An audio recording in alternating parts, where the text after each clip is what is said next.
ஸ்ரீ அகோபில மாகாத்மியம் 3ஆம் அத்தியாயம். இவ்வாறு காருட சைலத்தின் பெருமையை கேட்டவர்களாக மகிழ்ச்சி கடலில் மூழ்கியவர்களாய் மீண்டும் முனிவர்கள் நாரத முனிவரை பார்த்து கூறலானார்கள். பூஜைக்குரிய பிரம்மதேவனின் புதல்வரை, பேரானந்தம் கொண்டவரை, தங்களது அருளால் கருடாச்சலத்தின் பெருமைகள் அனைத்தையும் தெரிந்து கொண்டோம் என்று முனிவர்கள் கூறினர். உண்மையிலேயே கர்மாவிலிருந்து விலகிய நித்தியர்கள் மற்றும் முக்தர்கள் இந்த உலகில் எப்படி பிறக்க நேர்ந்தது? எப்படி தவத்தில் ஈடுபாடு? இந்த பகவான் கருடன் உண்மையில் நித்திய முக்தர் எனப்படுவார். இவர் ஸ்ரீ மகாவிஷ்ணுவிற்கு வாகனமான விஷயம் வேதங்களால் புகழப்படுகிறது. இந்த நம்முடைய சந்தேகத்தை நீக்குங்கள். தங்களுக்கு தெரியாதது ஒன்றுமில்லை. நாரத மாமுனிவர் கூறலானார். எப்பொழுது மக்களிடத்தில் தர்மத்திற்கு தாழ்ச்சியும் அதர்மத்தில் ருச்சியும் உண்டாகிறதோ அப்பொழுது கண்டிப்பாக பகவான் ஸ்ரீ மகாவிஷ்ணு அவதாரம் செய்கிறார். நன்மக்களை பாதுகாப்பதற்காகவும் தீயவர்களை அடக்குவதற்காகவும் தர்மத்தை தழைக்கச் செய்யவும் பகவான் ஸ்ரீஹரி தன்னை படைத்துக் கொள்கிறார். பகவான் தமது அவதாரத்தை விடாமல் செய்து வருகிறார். கருத்மான் போன்றவர்களும் அவரை பின்தொடர்ந்து கொண்டே இருக்கின்றனர். பகவான் ஸ்ரீ மகாவிஷ்ணுவின் அவதாரங்களில் மனிதனுடைய செயல்பாடோ அல்லது தெய்வ மார்க்கமான செயல்பாடோ அதனையே கருத்மான் முதலானவர்கள் எப்போதும் பின்பற்றுவர். சிலவிடங்களில் பலவித தேகங்களுடன் கூட அவதரிப்பர். சிலருக்கு உறவினராக அவதரிப்பர். சில இடங்களில் தந்தையாக அவதரிப்பர். ஒரு அன்பு நிறைந்த தாயாகவும் அவதரிப்பார்கள். சிலர் நண்பர்களாக பிறப்பர். சிலர் எதிரிகளாக பிறப்பர். சில இடங்களில் போர் செய்து ஜெயித்து வருவர். சில இடங்களில் நல்ல இனிய வார்த்தைகளை கூறியே ஜெயிப்பர். சில இடங்களில் கடுமையாக தவம் செய்பவராகவும் சில சமயங்களில் சாஸ்திரங்களை தோற்றுவித்து பிரச்சாரம் செய்பவராகவும் சில சமயம் தவறான பாதையில் செல்வது போலவும் சில சமயம் ஆச்சாரம் இல்லாதவர் போலவும் இருப்பர். இம்மாதிரி பகவான் தனது அவதாரங்கள் பலவற்றில் உலகத்தை ஒட்டிய செயல்களை செய்கிறார். கருத்மான் போன்ற நித்தியர்கள் அதனை பின்தொடர்கின்றனர். ஆனந்த வடிவினனும் தாமரை கண்ணனுமான பகவான் ஸ்ரீ மகாவிஷ்ணுவின் லீலைகள் இவைகள். அது தர்மமோ அல்லது அதர்மமோ அல்லது இரண்டும் கலந்த தர்மா தர்மமோ எப்படியாயினும் பகவானின் அவதார நோக்கம் அது தர்மத்தை ரட்சிப்பதற்காக தான் இருக்கும். எனவே கருட பகவான் தபஸில் ஈடுபட்டது விஷயத்தில் ஆச்சரியமில்லை. உங்களுக்கு எல்லா விஷயங்களையும் கூறிவிட்டேன். வேறு என்ன செவிசாய்க்க விரும்புகிறீர்கள் என்று நாரத மாமுனிவர் கூறி முடித்தார். பூஜைக்குரியவரே, தாங்கள் எங்களுக்கு உண்மையிலேயே தந்தையும் குருவும் ஆகிறீர். கருடாச்சலத்தில் எத்தனை தீர்த்தங்கள் உள்ளன என்று விஸ்தாரமாக கூற வேண்டுமாய் பிரார்த்திக்கிறோம். மாமுனி அவர்களே, இந்த சம்சாரமாகிற சாகரத்திலிருந்து எங்களை விடுவிக்க வேண்டும். இந்த மலையின் எந்த பகுதியில் தீர்த்தம் தென்படினும் அவை அனைத்தும் உண்மையிலேயே கங்கைக்கு சமமான புண்ணிய தீர்த்தம் ஆகும் என்றார் நாரத மாமுனிவர். வற்றவே வற்றாதவைகளும் நிறைய இடங்களில் காணப்படுபவைகளுமான தீர்த்தங்கள் ஏராளம். அவைகளை பிரம்மதேவராலும் கணக்கிட்டு கூற முடியாது. அந்த வகையில் அதிக தீர்த்தங்கள் உள்ளன. உலகில் சித்தாசிதம், சந்திர மார்க்கம், இந்திரதோயம் என்ற பெயர் கொண்ட பல நிகரற்ற தீர்த்தங்கள் உள்ளன. அவை அனைத்துமே மிக புண்ணியமானவைகள். கன்யாகூபம், சரச்சைலம், கௌசிகம், கபோதகம், கபாலமோச்சனம், தாரா, தனுஷ்கோடம், விவர்த்தகம் இவைகள் புண்ணிய தீர்த்தங்கள். குசேசயம், கேதாரம், நர்த்தகம், ஹிங்களம், மணிரத்னம், மகாபுண்ணியம், மருத்கணம் இவைகள் யாவும் உத்தமமான தீர்த்தங்களாகும். குஞ்சானுகம், சப்தகங்கம், காங்கம், கேதாரம், கலிகா தீர்த்தம், கௌசாம்பம், பிம்பாசிரமம், ஜம்பு மார்க்கம், கம்பு மார்க்கம், ராம தீர்த்தம், ராமசரஸ், பத்ரம், பத்ரவடம் இவைகளும் மிகச்சிறந்த தீர்த்தங்கள். தனாஸ்வமேதம், மத்ஸ்யோதம், புஷ்கரம் என்கிற சரஸ், ஹிருத்தாபநாசினி, சுவாமி புஷ்கரணி இவைகளெல்லாம் புண்ணிய தீர்த்தங்கள். ஆகாச கங்கை, பூகங்கை, கௌமாரி, துலிதாஹ்வா, கிருத்ர புஷ்கரணி, ஜடாயு புஷ்கரணி, ஹேமாம்போஜசரம் இவைகள் யாவும் புண்ணிய தீர்த்தங்களே. அனந்தம் என்னும் சரஸ், சந்திர புஷ்கரணி, கங்கை, கோதாவரி, கோமதி, கௌதமி இவைகள் யாவும் புண்ணிய தீர்த்தங்கள். காவேரி, கௌசிகி, காலிந்தி, கனகாவதி, வேணி, வேத்ரபதி, தாமிரபரணி, நர்மதா இவைகள் புண்ணிய தீர்த்தங்கள். வீரஸ்தனி, பீமரதி, சர்மன்வதி, சித்த மாகேஸ்வரி, சிந்து, போஜனாவதி இவைகள் புனித நதிகள். பூர்வபாத்ரா, பராபாத்ரா, தேவிகா, சரயு, சராவதி, சத்கரு, நந்தா, மந்தாகினி இவைகள் புனித நதிகள். இங்கு குறிப்பிடப்பட்ட புண்ணிய நதிகள் மற்றும் பலவித புண்ணிய தீர்த்தங்கள் யாவும் சாக்ஷாத் ஸ்ரீ நிருசிம்மனுடைய ஆணைப்படியும் ரிஷிகளினுடைய பிரபாவங்களினாலும் கருடாத்திரியை சுற்றிலும் தங்கியிருக்கின்றன. சொல்லப்பட்ட தீர்த்தங்கள் பலவற்றுள் பவநாசினி மிக மிக உயர்ந்தது. பாதாளம், பூமி, ஆகாசம் அதாவது ஸ்வர்க்கம் ஆகிய மூன்றிலும் பாயக்கூடிய சாக்ஷாத் கங்கா தேவியே இந்த கருட மகாஜலத்தில் அவதாரம் செய்துள்ளாள். அகோபிலம் சென்று பவநாசினியை சேவித்து மனிதன் ஏராளமான பிறவிகளில் செய்த பாவங்களிலிருந்து ஐயமின்றி விடுபடுகிறான். அனைத்து தீர்த்தங்களுக்குள்ளும் உலகிலேயே உத்தமமான நதி கங்கை என்று கொண்டாடுவது போலவே பவநாசினி உத்தமமான நதியாகும். ஒரு நதிக்கரையில் வேறொரு நதியை புகழக்கூடாது. ஆனால் இரண்டு நதிகள் எப்போதும் புகழத்தக்கவை. அவ்விரண்டுதான் கங்கையும் பவநாசினியும். ஸ்ரீ மகாவிஷ்ணுவை அனவரதம் அர்ச்சித்து அவருடைய பாதார விந்தங்களில் பட்ட ஜலம் இந்த பவநாசினி ஜலம். எனவே இந்த ஜலத்தை தலையில் ஏற்றுக்கொண்டால் கங்கையில் ஸ்நானம் செய்ததற்கு சமம், ஐயமில்லை. இந்த பவநாசினி தீர்த்தத்தை எடுத்து சென்று பக்தியுடன் ஸ்ரீ நிருசிம்மனை அனுஸ்மரணம் செய்து தன்னை புரோக்ஷித்து கொண்டால் பாபங்கள் யாவும் விலகும். இந்த தீர்த்தத்தை தலையில் தாங்கிக் கொண்டாலோ அல்லது உட்கொண்டாலோ பிறவிப்பிணி அகலும், மோக்ஷபதம் கிட்டும்.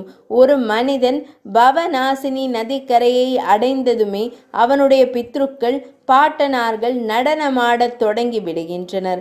பவநாசினி தீர்த்தத்தை உட்கொள்பவன் தூயவனாகின்றான் என்பதோடு அவனது அனைத்து பாபங்களையும் மன்னிக்கும் வகையில் அது கழுவாயாக அல்லது பிராயச்சித்தமாக ஆகிறது. சாலக்கிராம சிலா சம்பந்தப்பட்ட இந்த தீர்த்தத்தை ஒருவன் உட்கொள்ளும் போது இது பிரம்மஹத்தி முதலான தோஷங்களை போக்கிவிடுகிறது. இந்த பவநாசினி தீர்த்தம் உடனடியாக பலனளிக்க வல்லது, அனைத்து பாவங்களையும் களைய வல்லது. ஏனைய மங்கள பொருட்களை விட இந்த தீர்த்தம் மிக மிக மங்களமானது. இது மனக்கவலைகளை நீக்க வல்லது, பாபங்களை போக்கக்கூடியது. அனைத்து நோய்களுக்கும் ஒரே மருந்து இந்த தீர்த்தம்.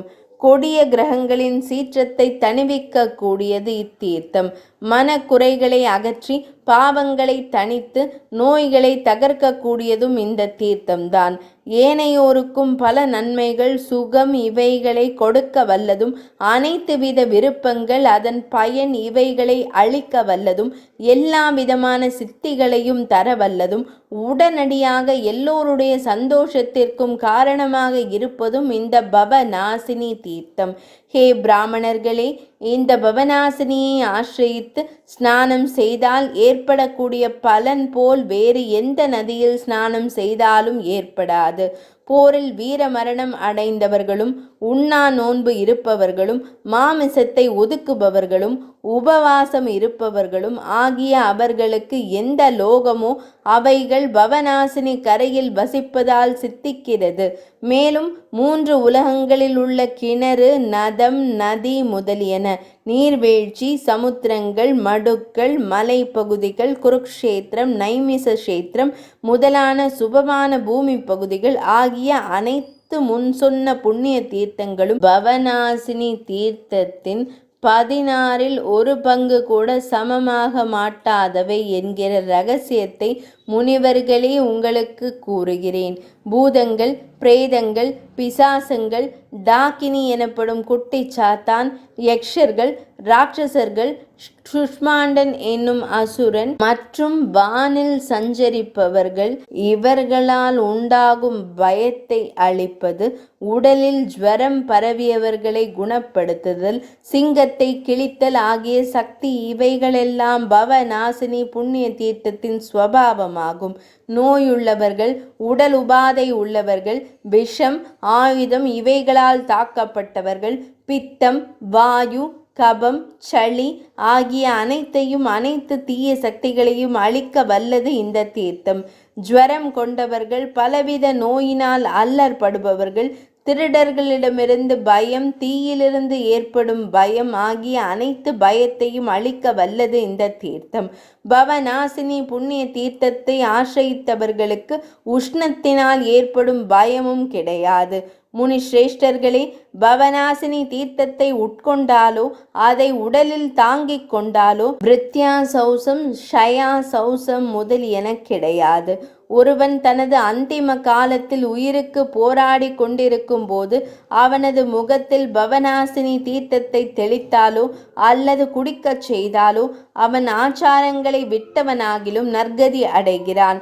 உட்கொள்ளக்கூடாததை ஒருவன் உட்கொள்ளுகிறான், உண்ணக்கூடாததை உண்கிறான், புணரத்தகாதவைகளை புணர்கிறான், பாபச் செயல்களை செய்கிறான். ஆயினும் அவர்கள் இந்த பவநாசினி புண்ணிய தீர்த்தத்தை அடைவதன் மூலமாகவே விரைவில் பரிசுத்தர்களாக ஆகிறார்கள். கிருச்ரம் என்பது இத்தனை காலம் வரை இந்த உணவை உட்கொள்வேன் என்று உட்கொண்டு பிராணனை தரிக்கச் செய்தல். அந்த வகையில் தப்த கிருச்ரம், மகா கிருச்ரம் என இரு வகைப்படும்.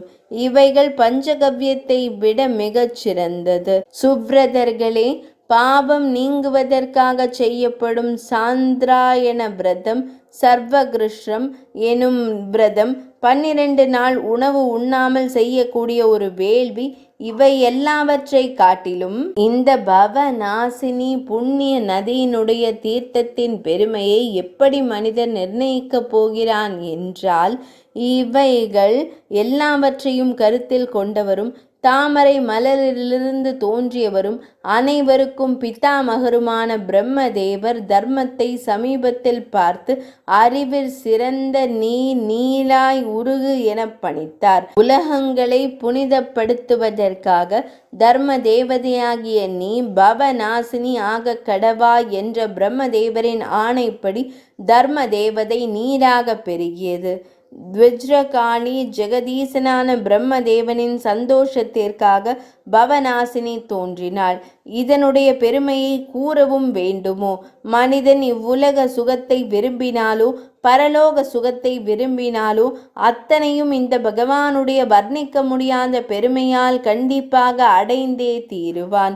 முனி சிரேஷ்டர்களே, இந்த பவநாசினியை சார்ந்த எத்தனை புண்ணிய தீர்த்தங்கள் உண்டோ அத்தனையும் ரிஷிகளால் அங்கு வசிக்கப்பட்டு புகழ்ந்துரைக்கப்பட்டவைகளே. இவைகளை எல்லாம் உங்களுக்கு விளக்கமாக கூறுகிறேன், கேளுங்கள். அச்சலச்சாயா மேருவின் மேன்மை மிக்க மேற்கு பாகத்தின் கீழ்பாதத்தில் ஸ்ரீ நிருசிம்மனுடைய நிலையான தீர்த்தம் உள்ளது. காவலர் எனும் மிகச்சிறந்த முனிவர் பவநாசினி நதிக்கரையில் பல நூறாண்டு காலம் கடுமையான தவம் இயற்றினார். காலவ முனிவர் அதிக பக்தியுடன் 32 அக்ஷரங்களால் ஆன நிருசிம்ம மகா மந்திரத்தை அக்னிஷ்டோமத்தோடு ஜபித்தார்.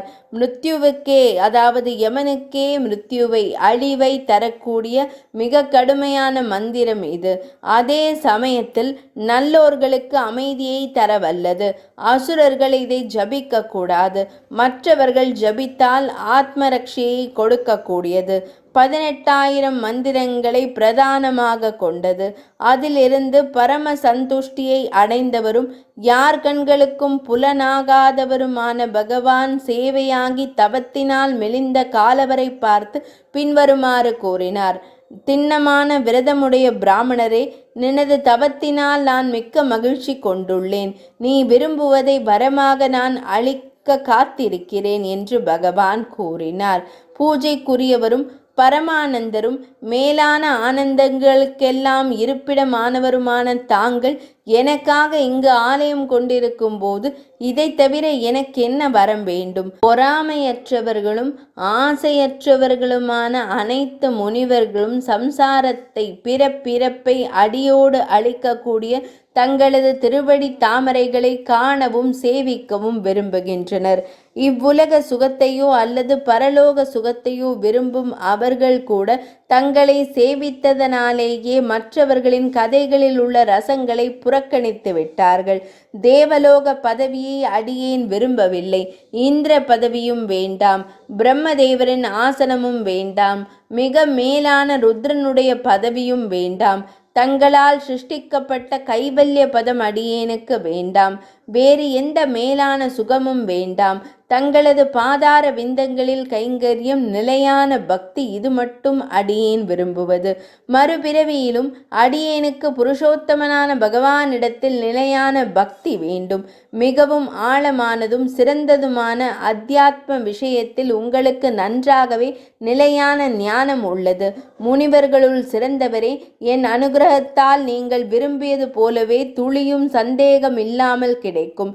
இன்று முதல் காபல முனிவரே, உங்களுடைய சிறந்த தர்மங்களை, அதாவது கடமைகளை பற்றற்றவராய் செய்யுங்கள். ஜீவாத்மாவிற்கு உண்டான கடமைகளின் தொகுப்புகளை தவிர்த்து நீங்கள் அமைதியாக மௌனமாக முனி தர்மத்தை செய்யுங்கள். உங்கள் விருப்பப்படியே கருடாழ்வாரின் தோள்கள் மீது ஏறிக்கொண்டு யாதொரு தடையுமின்றி ஸ்ரீவைகுந்தத்திற்கு அழைத்து செல்கிறேன். வைகுந்தத்தை அடைந்தவர்க்கு பிறவி என்பதில்லை. இப்பொழுது முதல் எவர்கள் இப்புண்ணிய தீர்த்தங்களில் ஸ்நானம் செய்கின்றனரோ அவர்கள் அனைவரும் என் அருளால் கட்டாயம் மோட்சமடைவார்கள். கார்த்திகை மாதத்தில் இந்த புண்ணிய தீர்த்தத்தில் எவர்கள் ஸ்நானம், தானம் இவைகளை செய்கின்றனரோ அவர்கள் ஏராளமான செல்வங்களை அனுபவித்து கடைசியில் என்னிடம் வந்தடைவார்கள். பகவான் காலவ முனிவரிடம் இவ்வாறு கூறிவிட்டு அங்கேயே அந்தர்தானமானார்.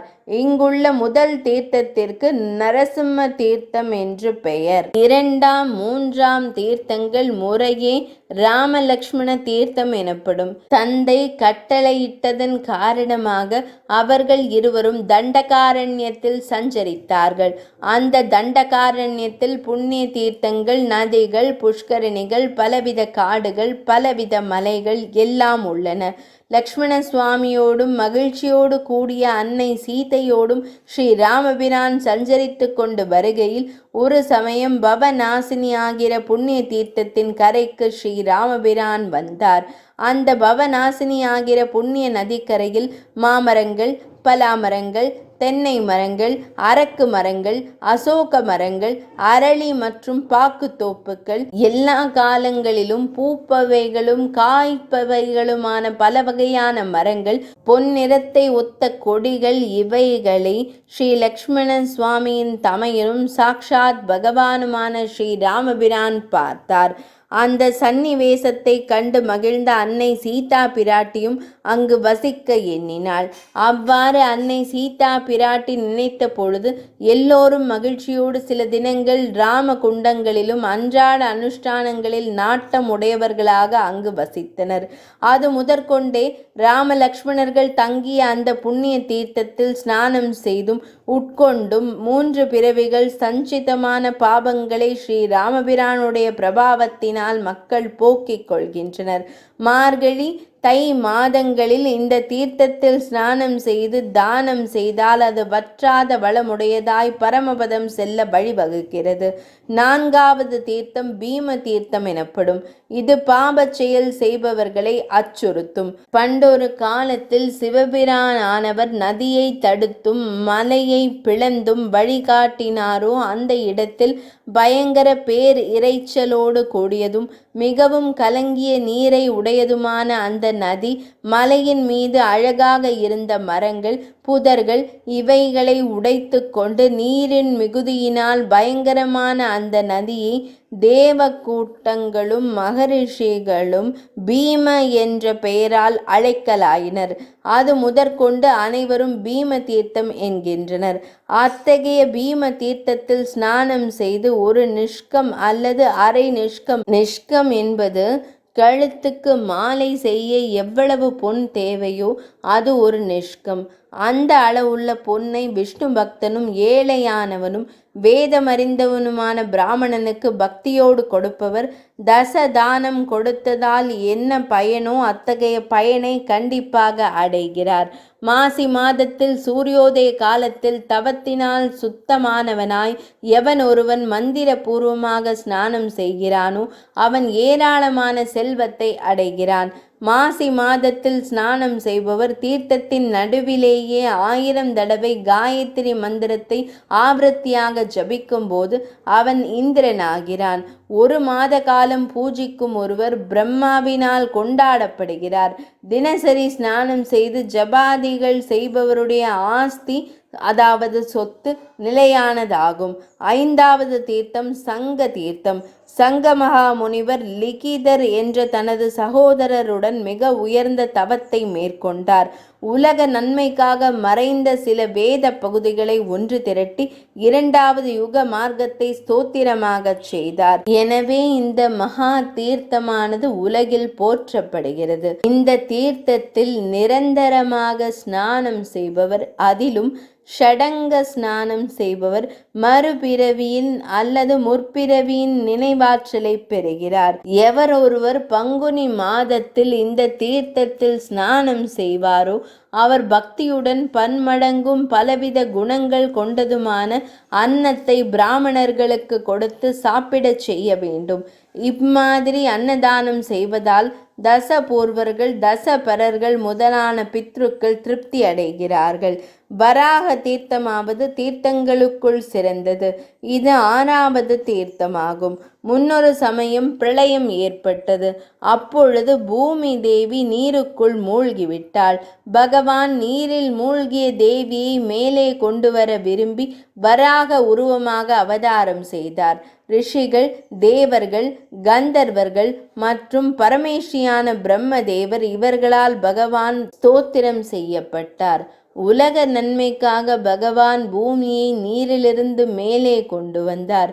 மிகச்சிறந்த வராக வடிவம் கொண்ட அவரால் உடலை சிலிர்த்த பிறகு, அதாவது அசைத்த பிறகு, அவ்வுருவத்திலிருந்த நீர் கீழே விழுந்த காரணம் கொண்டு அது வராக தீர்த்தம் என கருதப்பட்டது.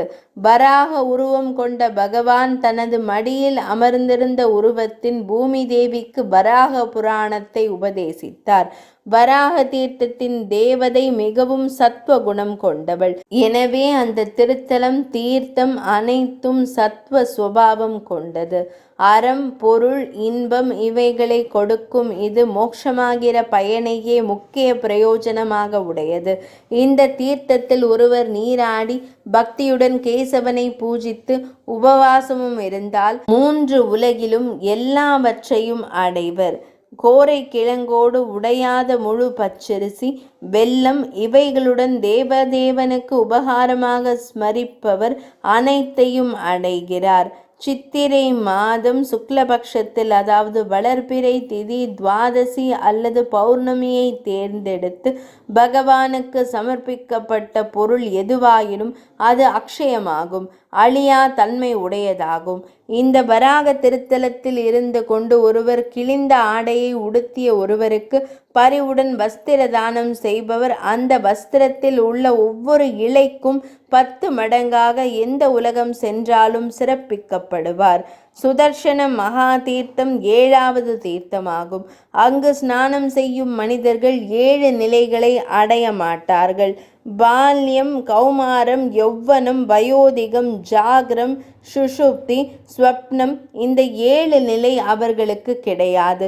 பூஜைக்குரிய அம்பரீஷர் பிரம்மதேவரின் திருவருளால் மிகவும் இரகசியமான சுதர்சன மகா மந்திரத்தை ஜபித்தார். அம்பரீஷ மன்னனுடைய ஜபத்தினால் மகிழ்ச்சியடைந்த பகவானும் 1000 ஆரங்களை தனது சக்கராயுதத்தில் உடையவரும் ஆயிரக்கணக்கானோர்களை வென்றவருமான சுதர்சனர் பேரில் அந்த தீர்த்தம் சுதர்சன தீர்த்தம் என்னும் பெருமை கொண்டது. தங்களது பாப செயல்களால் பார்க்க சகிக்காத மனிதர்கள் கூட சுதர்சனரை ஸ்மரிப்பதனாலும் சுதர்சன தீர்த்தத்தை சேவிப்பதாலும் அழகிய தோற்றமுடையவர்களாவர்.